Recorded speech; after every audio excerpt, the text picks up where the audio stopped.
What's going on, everybody? Welcome back to the channel. Jake Shavink here, and Packers fans, I'm a little lost for words at the moment, even still hours after this has happened. But, I mean, the Packers trading Davante Adams was not something that I thought was going to be on the list of to-dos for the Packers this offseason. But here we are, now sitting here.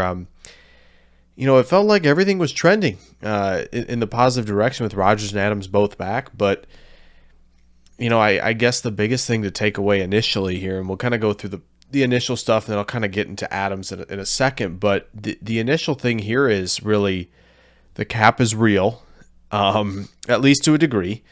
And, the Packers, it seemed, were ready for another all-in push, obviously, with Aaron Rodgers coming back, signing a big deal. But the weird thing was Adams, and with everybody else now getting deals, Devondre Campbell getting a deal. It sounds like Rasul Douglas is going to get one as well, and Preston Smith getting extended, and we'll see what else comes from this as well in terms of extensions. That Davante Adams would just be another piece to the puzzle, but it turns out not. I mean, obviously the Packers tagged Davante Adams, not long ago. Obviously, Adams says he doesn't want to play under the tag, so which people say a lot, right? And you don't think really anything of it. But I guess in this case, he didn't want to play under the tag, and it sounds like he didn't want to play with Green Bay either, because it sounds like the Packers were willing to go all in on this deal that Adams signed. So obviously the details is Green Bay is getting a first and a second in the 2022 NFL Draft. Two very good picks in the top 2 rounds, can be impact players. The Raiders getting Adams and signing him to a 5-year, $141.25 million deal. So over $28 million per season. That's resetting the market. That's the highest ever to a receiver per season. But it sounds like the Packers were willing to offer that and more, at least from what his agent said and what's been reported in Green Bay as well. It just sounds like Adams kind of wanted out, and whether that's an indictment on the front office or just he wanted to play with the Raiders. It sounds like it was a dream for him. Reuniting with Carr, a guy he played with in college, is obviously a good thing. And there's a little bit more longevity, with Derek Carr than there is with Rodgers, right? But it's just odd. It's a little odd, right? That maybe there's some tension between Adams and the front office. But besides all the details and the contract and all that stuff kind of between the front office and Adams, it stings a little bit. It hurts as a Packers fan that we won't see Davante Adams in a Packers uniform again.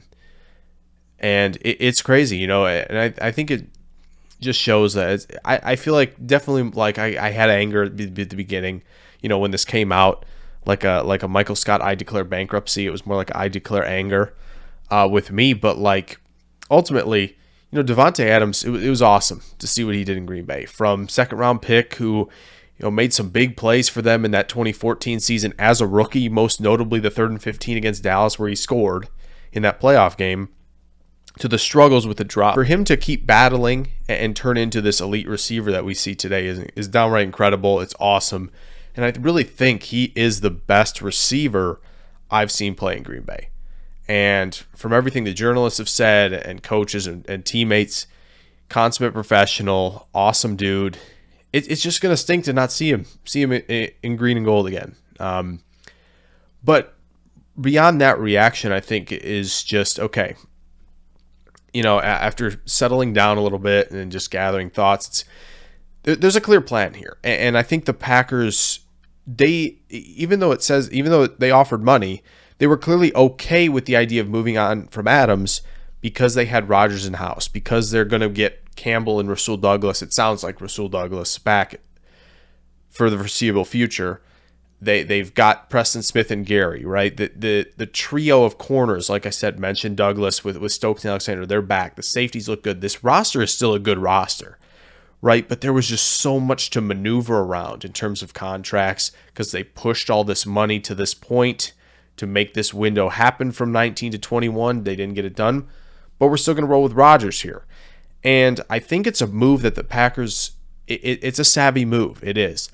Even though, trading a star for picks, for unknowns, that's tough to do. It's not an easy thing. But I think the Packers are still in place to reload at that position. With 4 picks now in the top 60, should be able to do that. And they've obviously cleared some space as well. They've cleared over just a hair over $20 million in space. Obviously, part of that's going to go to Douglas. Now it's up to them. What are they going to do at the receiver position? So I get it from a team building. You know, this is a 3 or 4 year hopefully window with Rodgers.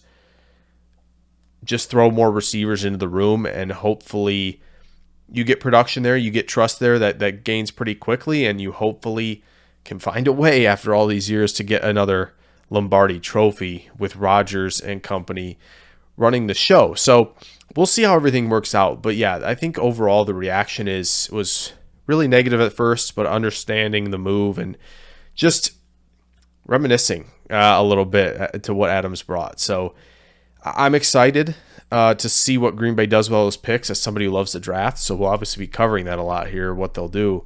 But we'll have a video out actually on Friday, probably after you've seen this, to kind of talk about what the Packers will do. But I will say this as I finish out this reaction video with Davante Adams is the Packers, the complacency at receiver needs to stop. And if you want to read a piece on that, I'll drop the piece in the description. That'll come out on Friday as well. But the complacency's got to end. They've got to get better in the receiver room. They got to stop relying on just one guy to do all the work for them.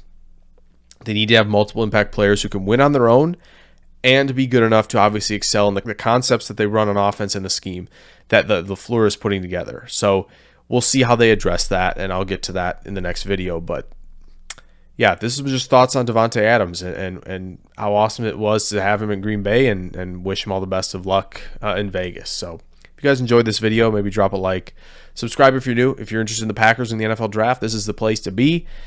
Going to be a lot of stuff coming between now and the draft, and some live shows as well during the draft. So stay tuned for that. Make sure you're subscribed and throw a like down there. It helps things out.